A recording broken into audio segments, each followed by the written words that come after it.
So now let's see how we can work around with channel mixer inside a Photopea. So in order to work around with that, first of all, you need to go around onto image right here, then onto adjustment, and here you can see that channel mixer is an option.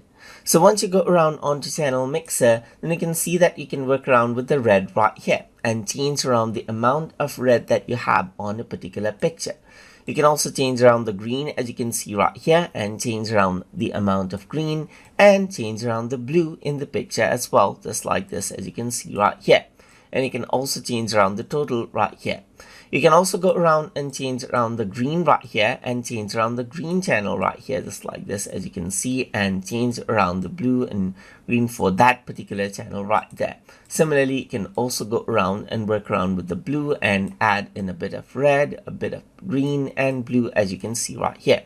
You can also make it monochromatic right here and change around the red right here, as you can see right here. Control out the red, control out the green in the picture and the blue in the picture as well, just like this. And of course, change around the total value, as you can see right here. Once you're happy to apply, then you can simply go around and press OK, and then it is applied.